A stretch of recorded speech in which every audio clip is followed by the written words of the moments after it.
ഞാനിപ്പോൾ നിൽക്കുന്നത് കേരളത്തിലെ തന്നെ വൺ ഓഫ് ദി ബിഗ്ഗസ്റ്റ് ഡാമിലാണ്. ഈ ഡാമിന്റെ ഏറ്റവും വലിയ പ്രത്യേകത എന്നാന്ന് വെച്ചാൽ ഈ ഡാമിൽ വെള്ളം നിറയ്ക്കുന്നത് മോട്ടറുകൾ ഉപയോഗിച്ച് പമ്പ് ചെയ്തിട്ടാണ്. അപ്പം നിങ്ങൾ വിചാരിക്കും എവിടെ നിന്നാണ് ഇത്രയും അധികം വെള്ളം ഈ ഡാമിൽ പമ്പ് ചെയ്തെത്തിക്കുന്നത് എന്ന്.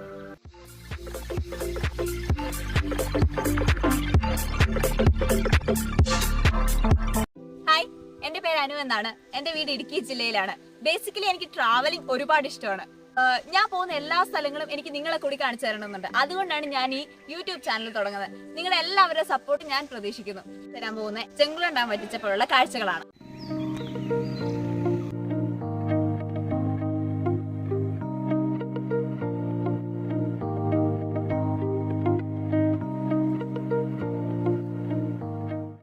അപ്പോൾ നിങ്ങൾ വിചാരിക്കുന്നുണ്ടാവും എന്താണ് ഇതിന് എത്ര പ്രത്യേകത എന്ന്. എന്നും നിറഞ്ഞു കിടന്ന ഡാം വറ്റിക്കുന്നത് ഒരു അപൂർവ കാഴ്ചയാണ്. അതാണ് ഞാൻ നിങ്ങളെ ഇന്ന് കാണിച്ചു തരാൻ പോകുന്നത്.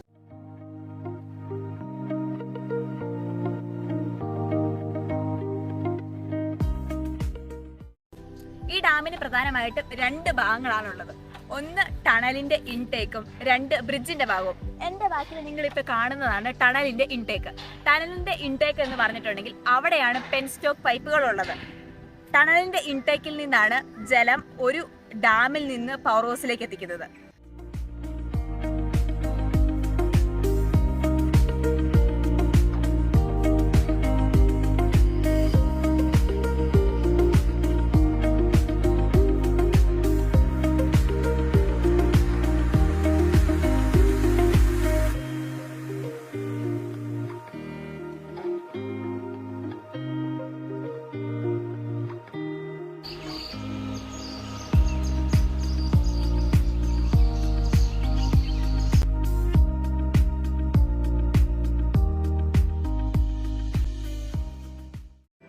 ഈ ഡാമിന്റെ പേര് ചെങ്കുളം ഡാം എന്ന് ഞാൻ നിങ്ങളുടെ അടുത്ത് പറഞ്ഞു. ഈ സ്ഥലത്തിന്റെ പേരാണ് ചെങ്കുളം.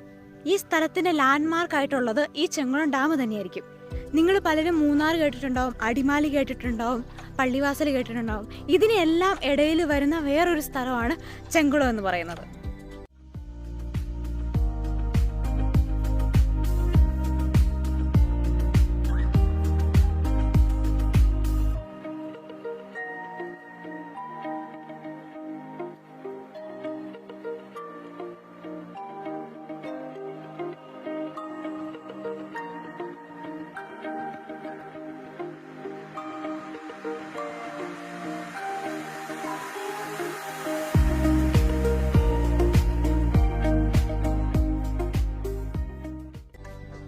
എന്തുകൊണ്ടാണ് ഇത്രയും വലിയൊരു ഡാം കംപ്ലീറ്റ് ആയിട്ട് വറ്റിച്ചതെന്ന് നിങ്ങൾ വിചാരിക്കുന്നുണ്ടാവും.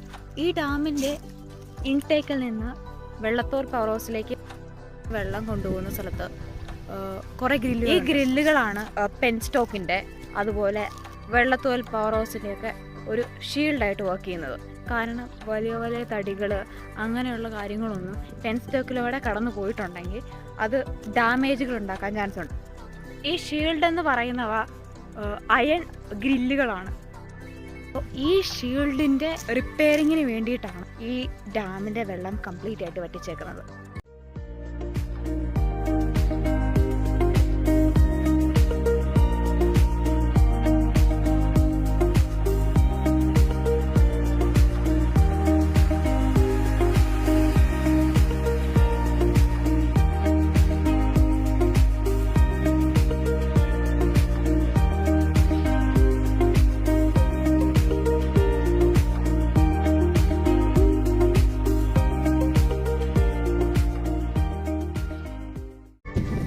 ഈ ഡാമിൽ മുഴുവൻ വെള്ളമുള്ള സമയത്ത് അല്ലെങ്കിൽ ഫുള്ള് വെള്ളമുള്ള സമയത്ത് ഞാൻ ഇപ്പൊ ഇരിക്കുന്ന ഈ ബ്രാഞ്ച് വെള്ളത്തിനടിയിലായിരിക്കും.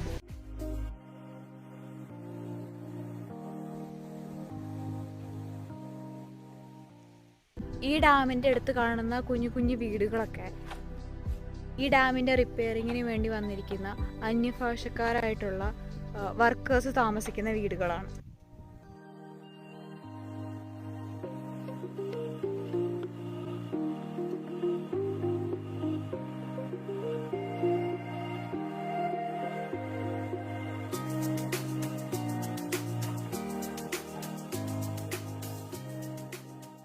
ഈ ഡാമിന്റെ പണി പൂർത്തിയായത് 1954-ലാണ്.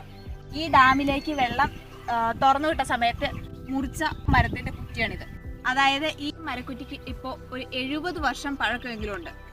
ഇത് ഈ ഡാം വറ്റിക്കുമ്പോൾ മാത്രമേ കാണാൻ പറ്റത്തുള്ളൂ.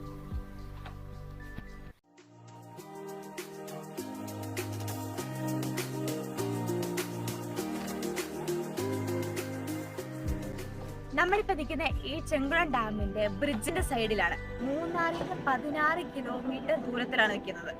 നമ്മൾ ആദ്യമേ ഡാമിന്റെ ഇൻടേക്ക് ചെന്നിരുന്നു. ഇൻടേക്കിൽ നിന്ന് ഈ ഡാമിന്റെ ബ്രിഡ്ജിന്റെ സൈഡ് വരെ ഓൾമോസ്റ്റ് 3 കിലോമീറ്റർ നമ്മൾ ബൈ റോഡ് ട്രാവൽ ചെയ്ത് വേണം വരാൻ.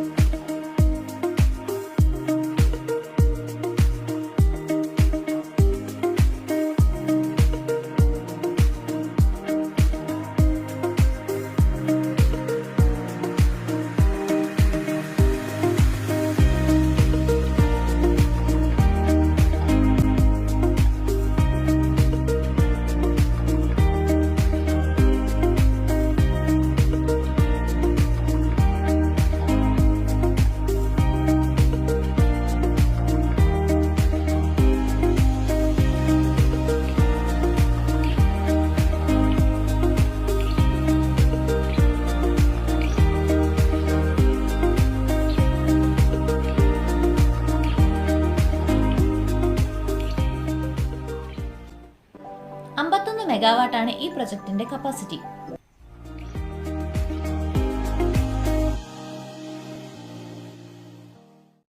പള്ളിവാസൽ പവർ ഹൗസിന്റെ ടെയിൽ വാട്ടർ സംഭരിച്ചാണ് ഈ ഡാം നിറയ്ക്കുന്നത്.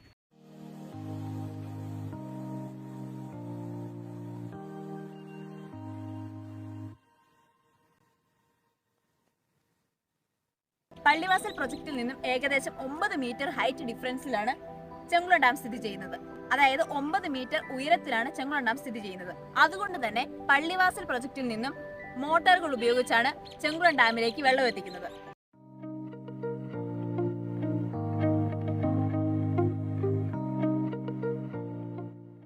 ഈ ഡാമിന്റെ നീളം 145 മീറ്ററും ഉയരം 27 മീറ്ററുമാണ്.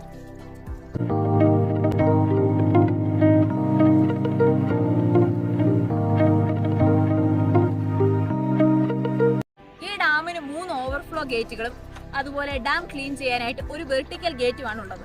ഈ ഡാമിന് ഷട്ടറുകളില്ല. ഇപ്പൊ നിങ്ങൾ ചിന്തിക്കുന്നുണ്ടാവും എന്തുകൊണ്ടാണ് ഈ ഡാമിന് ഷട്ടറുകൾ ഇല്ലാത്തത് എന്ന്. ഈ ഡാമിലേക്ക് വെള്ളം എത്തിക്കുന്നത് പള്ളിവാസൽ പവർ ഹൗസിൽ നിന്നുള്ള ടെയിൽ വാട്ടർ പമ്പ് ചെയ്താണെന്ന്. അതായത് പള്ളിവാസൽ പ്രൊജക്റ്റിൽ നിന്നുള്ള വെള്ളം പമ്പ് ചെയ്യുന്നത് നിർത്തിയാൽ തന്നെ ഈ ഡാം കാലിയാവും. അതിനാലാണ് ഈ ഡാമിന് ഷട്ടറുകളുടെ ആവശ്യമില്ലാത്തത്.